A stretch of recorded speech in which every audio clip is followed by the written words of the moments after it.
everyone, my name is Rajal. I'm third year MBBS student. I hope you all are fine. I know fine नहीं होगे but still. देखो, क्या last के इस 2-3 दिन में हम पढ़ के हमारे मार्क्स बढ़ा सकते हैं? ऑब्वियसली बढ़ा सकते हैं, क्योंकि जो हमारा मॉक टेस्ट का स्कोर है वही हमारा नीट का स्कोर नहीं होगा. आई रिपीट, वही हमारा स्कोर नहीं होगा.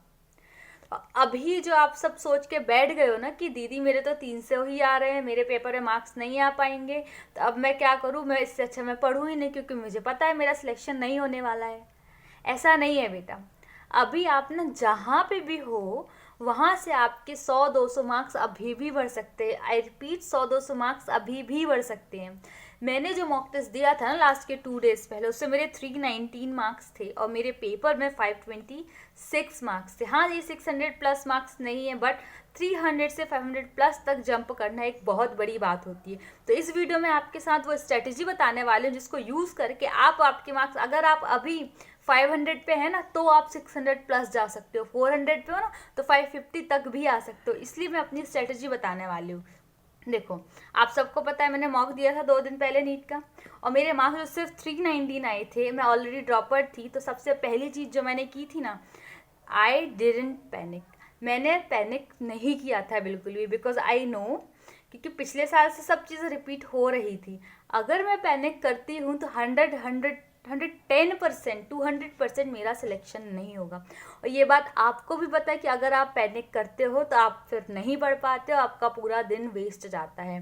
तो टाइम बचती, क्योंकि टाइम ही नहीं बचा था पैनिक करने का, तो मैं कहाँ से पैनिक करती. अब मुझे पता था यार मुझे पेपर निकालना है, मुझे पास होना है, क्योंकि मेरे पास अब कोई ऑप्शन नहीं बचा है.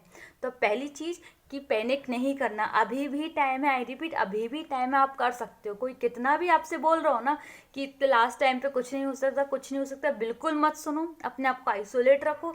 जो आपका दिल करता है वही करो. तो मार्क्स कम क्यों आए, कभी आपने रीज़न सोचा है? आपका या तो आपका सिलेबस कंप्लीट नहीं होगा, कंप्लीट भी होगा तो आपका रिवीजन नहीं होगा, रिवीजन भी होगा तो आपका क्वेश्चन प्रैक्टिस नहीं होगी, आपको फॉर्मूला याद नहीं होगा. सबको पता है कि जो नीट में जो क्वेश्चन आता है वो इजी पोर्शन ज़्यादा होता है. 70% ऑलमोस्ट इजी होता है. जो बायो में जो मैक्सिमम क्वेश्चन आते हैं वो एनसीईआरटी की लाइन से आते हैं, ये सबको पता है. उसके बाद भी हम गलती क्या करते हैं, जो हमारा इजी पोर्शन है उसको हम अच्छे से अपना प्रॉपर नहीं बनाते हैं. कि 500 मार्क्स लाना जो हम एनसीईआरटी से डायरेक्ट ला सकते हैं, हम उसको भी हमारा स्ट्रॉन्ग नहीं बनाते हैं. तो यहाँ एक गलती है, इसीलिए मार्क्स जो है हमारे टेस्ट में मार्क्स कम आ रहे हैं. सेकेंड चीज़ जो मैंने करी थी ना, वो एनालिसिस करी थी, एकदम डीप एनालिसिस. देखो, 319 मार्क्स आए हैं, मीन्स ऑलमोस्ट जो है वो आधे नंबर आए हैं. ठीक है, आधे से भी कम मान लो. तो मतलब मेरे आधे क्वेश्चन रॉन्ग रहे होंगे ना. तो मतलब मुझे पूरे आधे क्वेश्चन, मतलब मेरा जो पूरा आधा सिलेबस था, मुझे वो फिर से रिवाइज करना था 2 दिन में. तो क्या किया था ना, एक कॉपी ली थी, उसमें 3 कंपार्टमेंट बनाए थे, बायोलॉजी, केमिस्ट्री, फिजिक्स. उसमें जितना भी जो मेरा रॉन्ग क्वेश्चन हुआ था ना, तो मैंने लिख लिया था कि इस टॉपिक का और इस चैप्टर का वो क्वेश्चन रॉन्ग है. ठीक है, फिजिक्स, केमिस्ट्री, बायो तीनों में ही मैंने ये किया था कि लिख लिया था कि किस क्वेश्चन, मतलब किस चैप्टर का, किस टॉपिक का वो क्वेश्चन रॉन्ग है. उसके बाद मैंने उस कॉन्सेप्ट को फिर से रिवाइज़ किया, और उसको ऐसे रिवाइज़ करा कि अब तो दोबारा, क्योंकि रिवीजन करने का टाइम भी नहीं था, तो एक बार रिवाइज़ करो, फिर आंखें बंद करके उसको रिकॉल करो. देख के नहीं पढ़ना, बिना देखे उसको बोलना है, तो वो आपकी एक्टिव रिकॉलिंग हो जाएगी. आप 2 दिन के अंदर तो नहीं भूलोगे, क्योंकि नीट जस्ट 2 डेज में, तो आप उतने दिन में तो बिल्कुल नहीं भूलोगे. फिर जो क्वेश्चन जो रॉन्ग हुआ है ना पेपर में, उसको दोबारा से सॉल्व किया है. ठीक है, अगर वो फिर भी नहीं बनाना तो एक बार उसको देख लो, सॉल्यूशन देख के सॉल्व कर लो, अगेन उसको बिना देख के सॉल्व करो, बट उस क्वेश्चन को सॉल्व करना है. ठीक है, कि उस कॉन्सेप्ट की रिपीट होने की प्रोबेबिलिटी होती है. जो आपसे नहीं बनता वो क्वेश्चन ज़रूर आता है, ऐसा हमेशा होता है. फिर बायोलॉजी में क्या करना है ना, जहाँ से आपका क्वेश्चन रॉन्ग हुआ है वो तो करना ही है रिवाइज, उसके आजू बाजू का भी रिवाइज करना है. देखो, मैं पूरा चैप्टर आपसे बिल्कुल नहीं बोल रही. जो टॉपिक आपका रॉन्ग हुआ है ना, जैसे आपका एल्गी का कोई एग्जाम्पल रॉन्ग हुआ है, जैसे ब्राउन एल्गी का एग्जाम्पल रॉन्ग हुआ है, तो आपको जो रिवीजन करना है वो green algae, red algae, brown algae तीनों का करना है. ऐसा रिवीजन बोल रही हूँ मैं, आया समझ में? और आपको ना एक पेज में नोट्स बना लेना, जिसमें जो फिजिक्स और केमिस्ट्री के जितने भी आपने फार्मूला रॉन्ग किए थे ना, वो फार्मूला लिख लेना.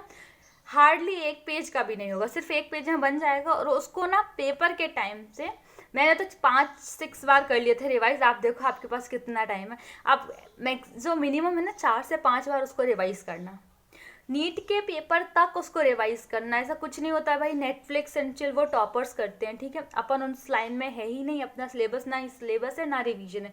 तो आप जब तक पढ़ सकते हो आपको तब तक पढ़ना। ऐसा कुछ नहीं होता कि अपन पढ़ेंगे तो पेपर के टाइम भूल जाते, नहीं, आप जितना पढ़ोगे आपके दिमाग की बहुत ज़्यादा कैपेसिटी है, वो सब स्टोर करता जाएगा, ठीक। इकोलॉजी जो थी ना मेरी, मैंने अभी तक बताया नहीं, इकोलॉजी मेरी अभी भी इनकम्प्लीट थी, मैंने पढ़ी नहीं थी इकोलॉजी। तो मैंने इकोलॉजी ना उसी दिन नीट के पेपर के दिन मेरी कंप्लीट की थी। कैसे करी थी? शॉर्ट नोट से कंप्लीट की। जैसे मैं अभी आपको शॉर्ट नोट से पढ़ा रही हूँ ना, वैसे ही मेरे पास भी शॉर्ट नोट्स थे, जिससे बहुत कम टाइम में प्रॉपर रिविजन हो जाता था।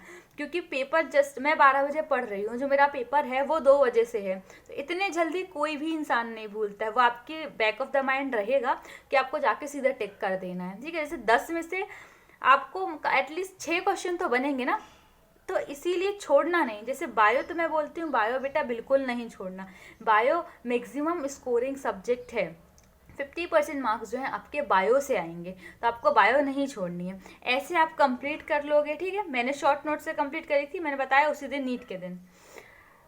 मैं क्यों कर पाई बताओ? क्योंकि नीट के 2 दिन पहले सिर्फ 300 मार्क्स आना is not easy after all if you are multiple dropper. तो कैसे करोगे? क्योंकि दिमाग आपका फ्रीज हो जाएगा बिल्कुल कि अब तो कुछ नहीं होना, एक और साल बर्बाद हो गया। तो मैंने ना हार नहीं मानी थी। क्यों नहीं मानी थी? क्योंकि मेरे पास हारने को कुछ बचा ही नहीं था। सेम आपके साथ कंडीशन है, मुझे पता है आप भी ड्रॉपर हो या फिर ड्रॉपर नहीं हो तो आपके पास ड्रॉप लेने का चांस नहीं है, तो आप भी हार नहीं मान सकते हैं। अगर मैं कर सकती हूँ ना तो आप भी कर सकते हो। Just believe in your self. बेटा अभी टाइम ख़त्म नहीं हुआ है, अभी भी 4 दिन बचे हुए हैं। क्यों नहीं समझते आप लोग ऐसा? क्योंकि अभी पढ़ाई छोड़ के नेक्स्ट ड्रॉप का सोचना इजी हो जाता है कि हम क्या सोचेंगे कि अभी जो हमने गलतियाँ करी हैं इस साल वो हम नेक्स्ट साल गलती नहीं करेंगे। बट बिलीव मी, आप जिस पोजीशन पे आज हो ना उसी पोजीशन पे अगले साल भी होगे। तो ये रिस्क बिल्कुल मत लेना। अगर आप अभी सिलेक्शन ले सकते हो ना तो बिल्कुल मत छोड़ो, बिल्कुल नहीं छोड़ना। और मुझे कमेंट सेक्शन में सबके कमेंट्स चाहिए, दीदी मैं नहीं छोड़ूंगी या दीदी मैं नहीं छोड़ूंगा, मैं लगे रहूँगा नीट के पेपर तक, अब मैं सिलेक्शन लेके रहूँगा। मुझे लिखो यहाँ कमेंट सेक्शन में, क्योंकि लिखते हो ना तो आपका जो मेमोरी में माइंड में मेमोरी छप जाती है कि मैं सिलेक्शन लेके रहूँगा।